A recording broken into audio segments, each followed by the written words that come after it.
Audio 3 प्राणघातक व्यसन। लेखक पंडित श्री राम शर्मा आचार्य।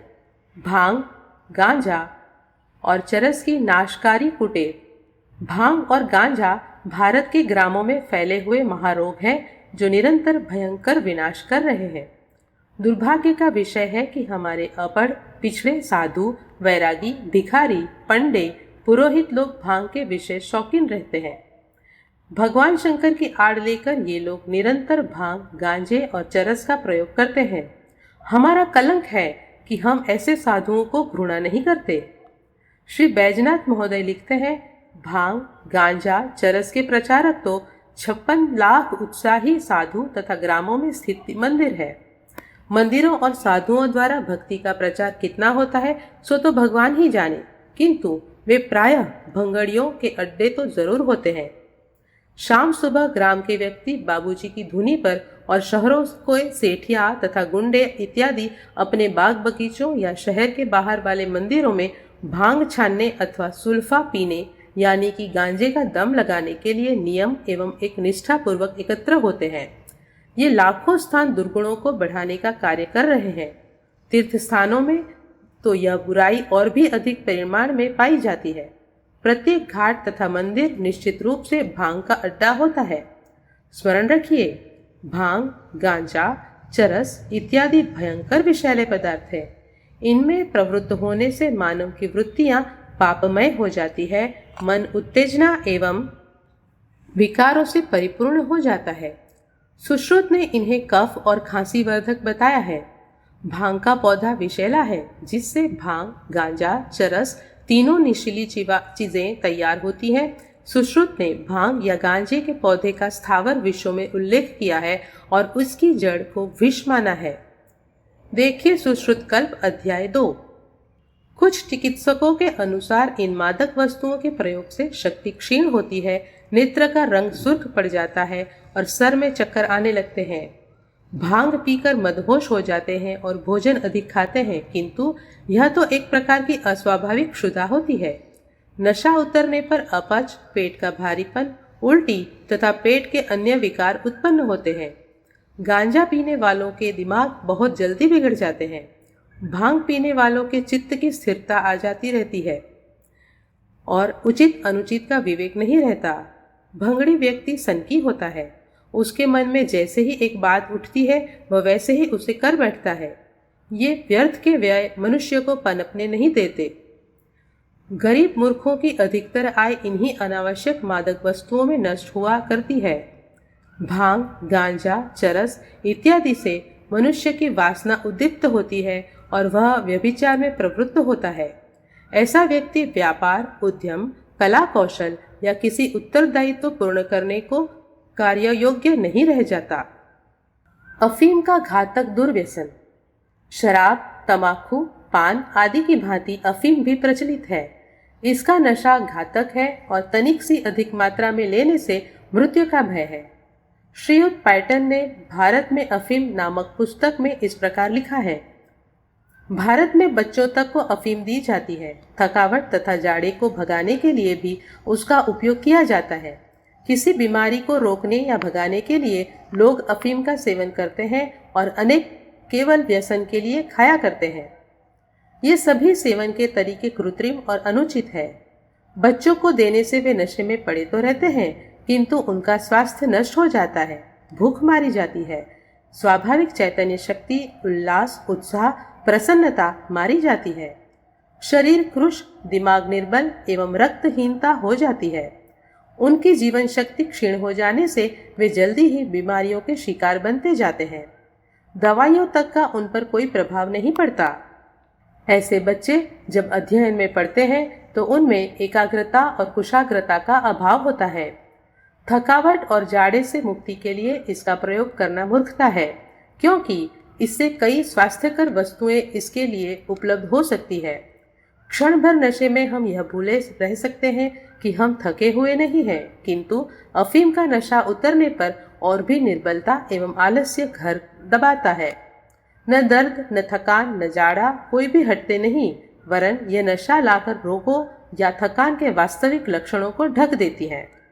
श्री पैटन के अनुसार अफीम चीको 1 कब्ज, 2 रक्त की न्यूनता, 3 भूख कम लगना, चौथा हृदय फेफड़ों एवं गुर्दों के रोग, 5वां स्नायुजन्य कमजोरी, 6ठा फुर्तीलेपन का अभाव, 7वां आलस्य निद्रा में कमी, चित्तभ्रम, दिवा स्वप्न, 8वां नैतिक भावना की कमजोरी, 9वां कठोर कार्य से भागना, 10वां अविश्वास और शारीरिक निर्बलता उत्पन्न होते हैं। इनके अतिरिक्त जीवन तत्वों को क्षीण करने और शरीर को निस्तेज बनाने में अफीम का प्रमुख हाथ है। पाकाशय निर्बल हो जाने के कारण अफीम ची सूखता जाता है। मानसिक क्षेत्र में अफीम के प्रयोग से ज्ञानात्मक शक्तियां निर्बल होती है, विशेषतः स्मरण शक्ति बिगड़ जाती है, स्नायु और ज्ञान तंतुओं में रोग लग जाते हैं। कुटेव पड़ जाने से यदि नियमित समय पर अफीम प्राप्त न हो तो किसी भी कार्य में तबीयत नहीं लगती, हाथ पांव बेजान से पड़े रहते हैं, क्योंकि अफीम उनकी स्वाभाविक शक्ति को पहले ही नष्ट कर डालती है। अफीम की आदत धीरे धीरे मनुष्य के शरीर और आत्मा को भी खा जाती है। जिन स्थानों में अफीम खाने या पीने की आदत है वहां का संपूर्ण पुरुष वर्ग निकम्मा हो जाता है। कोकेन का घातक व्यसन। कोकेन में अन्य घातक पदार्थों के साथ साथ भयंकर विष होते हैं जो डॉक्टर बेनेट के मतानुसार अंतड़ियों, श्वास प्रणाली, ग्रंथि प्रणाली और रक्त प्रवाह प्रणाली पर घातक प्रभाव डालते हैं। इसका उपयोग प्रायः उच्च वर्ग के व्यक्ति करते हैं जो सामाजिक बंधनों के कारण शराब या अफीम का खुला उपयोग नहीं कर सकते। भारत में वेश्याओं के यहाँ इसकी अधिक खपत है। व्यभिचारी व्यक्ति प्रायः इसका प्रयोग क्षणिक उत्तेजना के लिए किया करते हैं।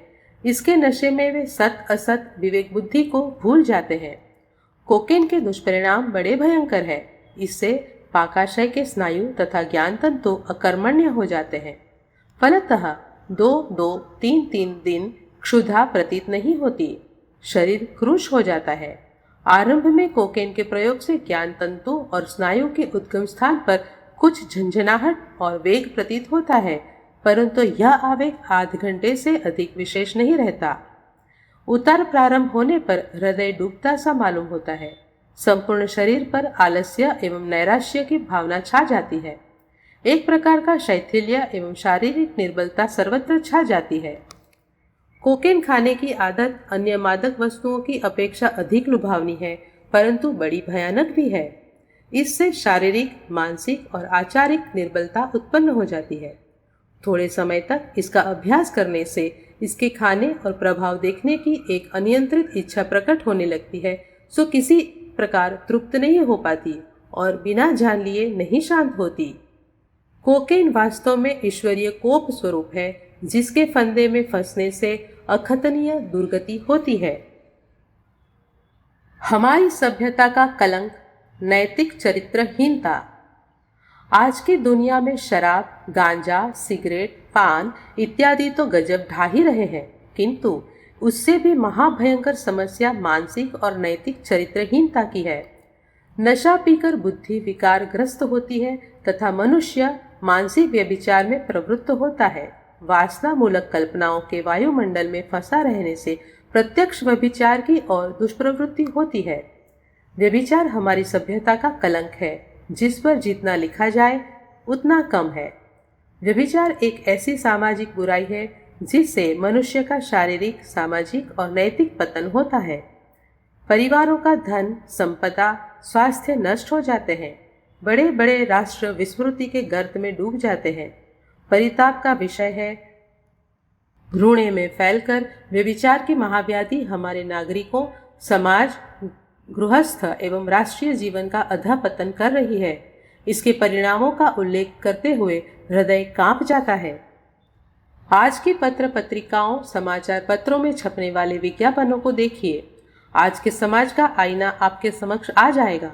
नामर्दी, नपुंसकता, वीर्यपात, स्वप्न दोष, गर्भपात करने, स्तंभन वृद्धि, बर्थ कंट्रोल के साधन, नग्न तस्वीरें, सौंदर्य वृद्धि, सिनेमा संबंधी अनेक प्रकार के दूषित विज्ञापन पतनोन्मुख समाज का खाका हमारे सामने प्रस्तुत कर देते हैं। सिनेमा विनाश या मनोरंजन। सभ्यता के आवरण में जिस मनोरंजन ने सबसे अधिक कामुकता, अनैतिकता, व्यभिचार की अभिवृद्धि की है वह है सिनेमा तथा हमारे गंदे विकारों को उत्तेजित करने वाली फिल्म, उनकी अर्धनग्न तस्वीरें और गंदे गाने। अमेरिकन फिल्मों के अनुकरण पर हमारे यहाँ ऐसे चित्रों की सृष्टि बृहद संख्या में हो रही है जिनमें चुंबन, आलिंगन आदि कुचेष्टाओं एवं उत्तेजक गीतों, प्रेम संबंधी वार्तालापों की भरमार है। रेडियो द्वारा गंदे उत्तेजक गीतों, संगीत से कामुकता का प्रचार हम सहन कर लेते हैं और घर घर में बच्चे, बूढ़े, युवक युवतियां गंदे गीत माता पिताओं के सामने सुनते रहते हैं। फिल्मी संगीत इतने निम्न स्तर का होता है कि उसके उद्धरण देना भी महापाप है। जहां बालकों को रामायण, गीता, तुलसी, सूर, कबीर, नानक के सुरुचिपूर्ण भजन याद होने चाहिए, वहां हम देखते हैं और नतमस्तक होना पड़ जाना पड़ता है कि अबोध बालक फरमाइशी रिकॉर्डों के वेश्याओं के गंदे अश्लील गाने स्वच्छंदता पूर्वक गाते फिरते हैं। न कोई उन्हें रोकता है, न कोई उन्हें मना करता है। ज्यों ज्यों यौवन की उत्ताल तरंगे उनके हृदय में उठती हैं, इन गीतों और तथा फिल्मों के गंदे स्थलों की कुत्सित कल्पनाएं उन्हें अनावश्यक रूप से उत्तेजित कर देती हैं। वे व्यभिचार की ओर प्रवृत्त होते हैं, समाज में व्यभिचार फैलाते हैं, गंदे अनैतिक प्रेम संबंध स्थापित करते हैं। गलियों में लगे हुए चित्र, लिखी हुई अश्लील गालियां, कुत्सित प्रदर्शन, स्त्रियों को कामुकता की दृष्टि से देखना प्रत्यक्ष विषतुल्य है। उगती पीढ़ी के लिए यह कामांधता खतरनाक है। बचपन के गंदे दूषित संस्कार हमारे राष्ट्र को कामुक और चरित्रहीन बना देंगे। सिनेमा से लोगों ने चोरी की नई नई कलाएं सीखी, डाके डालने सीखे, शराब पीना सीखा, निर्लज्जता सीखी और भीषण व्यभिचार सीखा। सिनेमा के कारण हमारे युवक युवतियों में किस प्रकार स्वेच्छाचार बढ़ रहा, इसके कई सच्चे उदाहरण तो हमारे सामने हैं। पता नहीं लाखों करोड़ों कितने तरुण तरुणियों को इसका जहरीला असर हुआ है, फिर भी हम इसे मनोरंजन मानते हैं। समाज के इस पाप को दूर करना चाहिए, अन्यथा अनैतिकता, व्यभिचार, स्वच्छंदता तमाम सामाजिक मर्यादाओं का अतिक्रमण कर देगी। सिनेमा ने समाज में खुलेआम अश्लीलता, गंदगी, कुचेष्टाओं, व्यभिचार, घृणित यौन संबंध, शराबखोरी, फैशन परस्ती, कुविचारों की वृद्धि की है। यदि गंदे फिल्म ऐसे ही चलते रहे तो राष्ट्रीय चरित्र का और भी खोखलापन, कमजोरी और ढीलापन अवश्यंभावी है।